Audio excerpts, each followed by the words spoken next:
সম্মানিত হাজিরিন,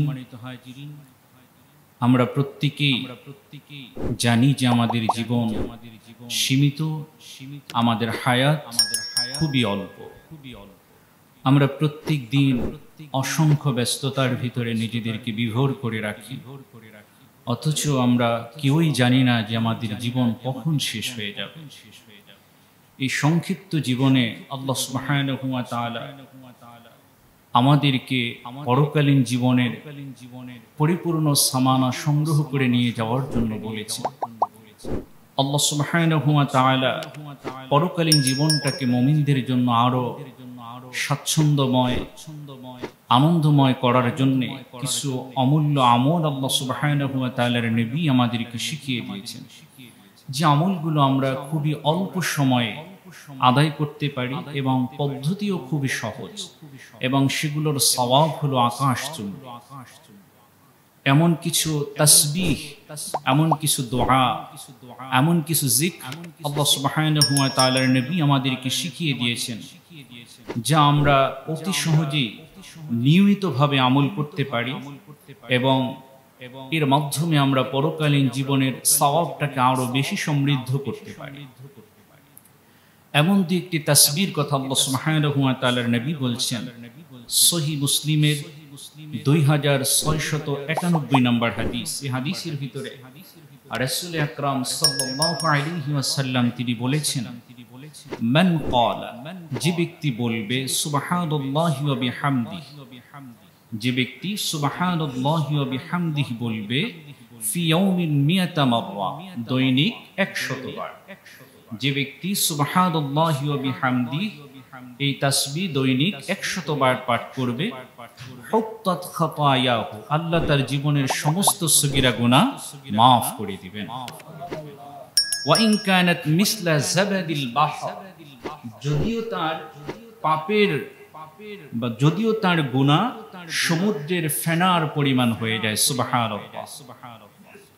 তাহলে একজন মুমিনের গুনাহ যদি সমুদ্রের পরিমাণও হয়ে যায়, আল্লাহ সুবহানাহু ওয়া তাআলা এই তাসবিহ দৈনিক 100 বার পাঠ করার দ্বারা তার সমস্ত গুনাহ আল্লাহ সুবহানাহু ওয়া তাআলা maaf করে দিবেন। সম্মানিত হাজিরিন, এই তাসবিহ আল্লাহ সুবহানাহু ওয়া তাআলার পক্ষ থেকে আমাদের জন্য এক মহা সুযোগ।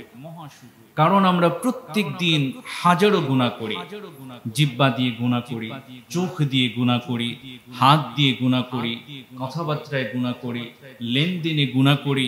এই সমস্ত গুনাহগুলো, এই সমস্ত অঙ্গের দ্বারা যত সগীরা গুনাহ আমরা করি, এই সমস্ত সগীরা গুনাহ আমরা আল্লাহর কাছ থেকে maaf পাইয়ে নিতে পারি শুধুমাত্র সুবহানাল্লাহি ওয়া বিহামদিহি এই তাসবিহটা 100 বার পাঠ করার মাধ্যমে। সুবহানাল্লাহ। এই তাসবিহটা 100 বার পাঠ করতে কি আমাদের 1 ঘন্টা 2 ঘন্টা লাগবে? সর্বোচ্চ 5 মিনিট। যদি আমরা সর্বোচ্চ 5 মিনিট এই তাসবিহটা পাঠ করি, তাহলে আল্লাহ সুবহানাহু ওয়া তাআলা, আল্লাহর রাসূল সাল্লাল্লাহু আলাইহি ওয়াসাল্লাম যেই কথা আমাদেরকে বলেছেন যে তাসবিহ পাঠ করলে তার অতীতের সমস্ত সগীরা গুনাহ maaf করে দিবেন, আমরা শুধুমাত্র যদি 5 মিনিট প্রত্যেক দিন এই কাজের জন্য, তাসবিহ পাঠ করার জন্য ব্যয় করি, আমরা কিন্তু আমাদের জীবনের সমস্ত সগীরা গুনাহগুলো আল্লাহ সুবহানাহু ওয়া তাআলার কাছ থেকে maaf করিয়ে নিতে পারি। সহিহ আল বুখারীর 3293 নম্বর হাদিস। এই হাদিসের ভিতরে আল্লাহ রাসূল সাল্লাল্লাহু আলাইহি ওয়াসাল্লাম অন্য একটি তাসবিহ আমাদেরকে শিক্ষা দিয়েছেন। আল্লাহ রাসূল বলছেন যে মান ক্বালা, যে ব্যক্তি বলবে লা ইলাহা ইল্লাল্লাহু ওয়াহদাহু লা শারীকা লাহু লাহুল মুলকু ওয়া লাহুল হামদ ওয়া হুয়া আলা কুল্লি শাইইন কাদির। এই তাসবিহটা যে ব্যক্তি পাঠ করবে ফি ইয়াউমিন মিয়াতা মাররা, দৈনিক 100 বার, কানাত লাহু আদলা 10 রিকাব, আল্লাহ পাক তার আমলনামায় 10 জন গোলামকে মুক্ত করার সওয়াব লিখে দিবেন। সুবহানাল্লাহ। গোলাম আজাদ করার বা একজন দাসকে মুক্ত করার সওয়াব কি? আল্লাহ রাসূল হাদিসের ভিতরে বলছেন যে একজন গোলামকে মুক্ত করে দিলে তার প্রত্যেকটা অঙ্গের বিনিময়ে, যিনি দাসকে মুক্ত করে দিবেন তার প্রত্যেকটা অঙ্গের বিনিময়ে আল্লাহ তাকে জাহান্নাম থেকে মুক্ত করবেন। সুবহানাল্লাহ। তাহলে এই তাসবিহটা যদি 100 বার পাঠ করা হয়, আল্লাহ তার আমলনামায় 10 জন গোলামকে মুক্ত করে দেওয়ার সওয়াব লিখে দিবেন। তো বর্তমান সময়ে একজন কৃতদাস যদি হতো, তাকে মুক্ত করার জন্য কত লক্ষ টাকা খরচ করতে হতো, কিন্তু এই সওয়াবটা আমরা অর্জন করে নিতে পারি শুধুমাত্র এই তাসবিহটা পাঠ করার মাধ্যমে। এই তাসবিহ পাঠ করলে শুধু যে 10 জন গোলাম আজাদের সওয়াব হবে বিষয়টি এমন নয়। আল্লাহ রাসূল আরো বলছেন, কানাত লাহু আদলা 10 রিকাবিন, 10 জন গোলামকে মুক্ত করে দেওয়ার সওয়াব হবে। ওয়া কুতিবা লাহু 100 হাসানা, আল্লাহ তার আমলনামায় 100 নেকি লিখে দিবেন। সুবহানাল্লাহ। ওয়া মুহিয়াত আনহু 100 সাইয়্যা, এবং তার আমলনামা থেকে 100 গুনাহ আল্লাহ পাক মুছে দিবেন। সুবহানাল্লাহ। ওয়া কানাত লাহু হিজরাম মিনাশ শাইতানি ইয়াউমাহু যালিকা হাত্তা ইউমসি, যেটা আমরা সবাই চাই। আল্লাহ রাসূল বলছেন যে কোনো ব্যক্তি যদি এই তাসবিহটা পাঠ করে তাহলে সন্ধ্যা পর্যন্ত কোনো শয়তান তাকে বিভ্রান্ত করতে পারবে না। সুবহানাল্লাহ। এই তাসবিহ পাঠ করলে সন্ধ্যা পর্যন্ত কোনো শয়তান তাকে বিভ্রান্ত করতে পারবে না, ওয়াসওয়াসা দিতে পারবে না। এই শয়তানের ওয়াসওয়াসা থেকে বাঁচার জন্য আমাদের কত প্রচেষ্টা।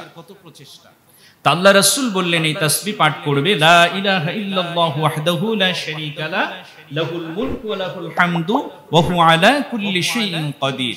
এই তাসবিহ পাঠ করলে সন্ধ্যা পর্যন্ত কোনো শয়তান ওই ব্যক্তিকে আর কোনো ধরনের কুমন্ত্রণা বা ওয়াসওয়াসা দিতে পারবে না।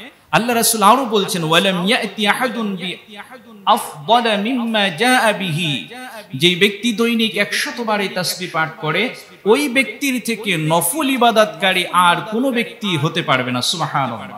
ওই ব্যক্তির নফল ইবাদত ওই দিনের জন্য সবথেকে বেশি হবে, তবে ওই ব্যক্তি তার থেকে বেশি হবে যেই তাসবিহটা তার থেকে বেশি পড়েছে। সুবহানাল্লাহ। যেই তাসবিহটা যত বেশি পড়বে সেই ব্যক্তি ওই দিনের জন্য নফল ইবাদতে সবথেকে বেশি অগ্রগামী হয়ে যাবে। সুবহানাল্লাহ। তাই সম্মানিত হাজিরিন, আমরা যদি একটু ভেবে দেখি যে এই তাসবিহটা পাঠ করতে আমাদের খুব একটা সময় লাগে না, আর এই তাসবিহগুলো পাঠ করার জন্য আমাদের নির্ধারিত কোনো স্থানও লাগে না। আমরা যাত্রাপথে, গাড়িতে, রিকশায়, অটো রিকশায়, যে কোনো যানবাহনে বসে নীরবে আমরা অফিসে যেতে বা কোনো কর্মস্থলে যেতে আমরা এই তাসবিহগুলো পাঠ করতে পারি। একজন স্টুডেন্ট সে ক্লাসে যাওয়ার সময় এই তাসবিহগুলো পুঁথিমধ্যে পাঠ করতে পারে। একজন দোকানদার, একজন ব্যবসায়ী সে দোকান খোলার সময় এই তাসবিহগুলো পাঠ করতে পারে, যার দ্বারা তার দুনিয়াবি অনেক অকল্যাণ আল্লাহ পাক দূর করে দিবেন এবং তার পরকালীন জীবনটাকে আরো বেশি কল্যাণময় করে দিবেন। আজকে থেকে আমরা এই অভ্যাসটা গড়ে নেওয়ার চেষ্টা করি যে প্রত্যেক দিন আমরা সকালে এই তাসবিহগুলো পাঠ করার চেষ্টা করব ইনশাআল্লাহ।